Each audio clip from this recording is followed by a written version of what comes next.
Friday আউটিংয়ে আজকে আবার একটু বন্ধুদের সাথে বের হয়ে গিয়েছিলাম। আর আজকের এই প্রোগ্রামটা খুবই সাডেনলি করা হয়েছে, একেবারে হুটহাটি আজকে আমাদের এখানে চলে আসা হয়েছে। সব সময় চেষ্টা করি একটু হাসি খুশি থাকার, জীবনেতে অনেক উপর নিচ সবারই থাকে, তার মাঝেও একটু সময় বের করে নিজেদের জন্য হাসি খুশি থাকার চেষ্টা করি। পুরো ভিডিওটি দেখার অনুরোধ রইল।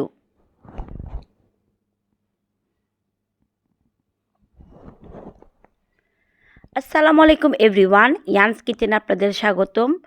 চলে আসলাম কোথায় আপনারা অবশ্যই দেখে বুঝে গিয়েছেন। হ্যাঁ, এটা বুড়িগঙ্গা রিভার ভিউ সদরঘাটে। আর এই খোলামেলা পরিবেশে আমাদের কাছে তো এই পরিবেশটা খুবই ভালো লেগেছে, কারণ আমি এর আগেও আমার শেফের ইনভাইটে আমাদের পুরো টিম এখানে আসা হয়েছিল। তখনও আমাদের কাছে খুব ভালো একটা সময় কেটেছিল, কিন্তু তখন আমি ব্লগিংটা করতাম না বলে আমার আর সেই ভিডিওটা করা হয় নাই। আমার কাছে এখানকার পরিবেশ বরাবরই সবসময় ভালো লেগেছে, আর এবারও আমার কাছে খুবই ভালো লেগেছে, কারণ এখানে এসে এইবার আরও বেশি মজা করতে পেরেছি, কারণ আমাদের পুরো গ্যাংয়ের সাথে এখানে একেবারে লং টাইম একেবারে জমিয়ে আড্ডা দিয়েছি। এখানে তাদের ওয়াফেল সেকশন, এটা তারা লাইভ ওয়াফেল করে দেয়। রেস্টুরেন্টে একটু ঘুরে ঘুরে আপনাদের দেখানোর চেষ্টা করছি। তাদের স্মোকিং জোন হলেও এখানে সবাই বেশি সেলফি বা ভিডিও করে, এখানে স্মোকিং জোনটা আমি কমই পেয়েছি।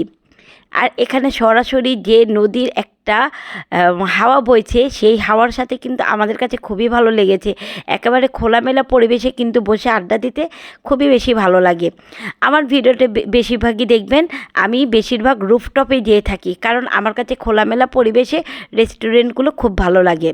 এই তো আমরা সবাই আড্ডা দিচ্ছিলাম, এর মাঝে আমাদের অর্ডারগুলো আজকে দেওয়া হয়ে গিয়েছে, এর মধ্যেই আমরা আড্ডা করছিলাম। আর এখনকার খাবারগুলো দিতে একটু সময় লাগিয়ে দেয় বেশি, প্রায় যতটুকু সময় পারি নিজেকে একটু হাসি খুশি রাখার চেষ্টা করি এবং ফ্যামিলির সাথে একটু টাইম মেনটেন করার অনেক চেষ্টা করি, কারণ জীবন তো একটাই, কখন কি হয়ে যায়।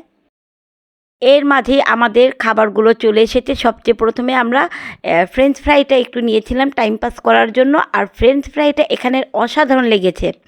আর এর সাথে আমাদের এসেছে চিকেন বারবিকিউ, কোরাল মাছের বারবিকিউ। আজকে আমরা এখানে প্রায় 4টা কোরাল মাছের বারবিকিউ নিয়েছিলাম। বারবিকিউগুলো একেবারে অসাধারণ স্বাদের লেগেছে আমার কাছে, কারণ একটা ডিফারেন্ট টেস্ট ছিল। তাদের বারবিকিউগুলো আমাদের কাছে খুব ভালো লেগেছে। নান সবই ভালো ছিল, তাদের খাবারটা খুবই ভালো ছিল। যেহেতু একটা বড় রেস্টুরেন্ট, তাই তারা মানসম্মতভাবেই আমাদের খাবারটা দেওয়ার চেষ্টা করেছে। আমি তাদের আউটসাইডগুলো আপনাদের একটু দেখাচ্ছি। এটা তাদের বাফেট সেকশন। বাফেট এরিয়াটা সেদিন ক্লোজ ছিল, হয়তো সেই দিন নাকি আমি জানা নেই, হয়তো কয়েকদিন যাবতীয় বাফেটের সাইডটা তাদের ক্লোজিং ছিল।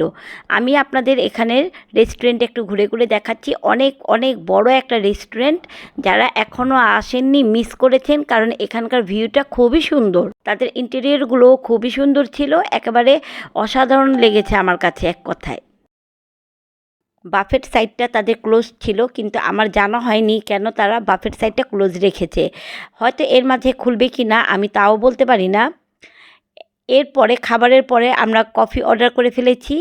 আমার কাছে কফিটাও ভালো লেগেছে। কফি শেষ করে আবার একটু ঘুরে ঘুরে উপরে সাইডে চলে গিয়েছিলাম ভিডিও করার জন্য। উপর থেকে তো আরও খুব বেশি দৃশ্যটা ভালো লেগেছে। এখানে বিকাল টাইমে আসলে হয়তো আরও বেশি ভালো লাগতো। আমি আস্তে আস্তে প্রায় সন্ধ্যাই হয়ে গিয়েছিল, কিন্তু বিকেল টাইমটা আর আমার এখানে ভিডিও করা হয় নাই। এর আগে আমি বিকেল টাইমটা এসেছিলাম। রাতের ভিউটা অনেকই সুন্দর দেখাচ্ছিল, উপর থেকে আরও বেশি ভালো লাগছিল। অনেক রাত করেই আমরা এখান থেকে বের হয়েছি আড্ডা শেষ করে। আমার ভিডিওটি আপনাদের কাছে ভালো লেগে থাকলে প্লিজ প্লিজ লাইক কমেন্ট এবং শেয়ার করতে ভুলবেন না। যারা আমার ফেসবুক পেজটিকে এখনও ফলো করেননি, আমার ইউটিউব চ্যানেলটিকে এখনও সাবস্ক্রাইব করেননি, তারা চটজলদি করে ফেলুন। আবার দেখা হবে। আল্লাহ হাফেজ।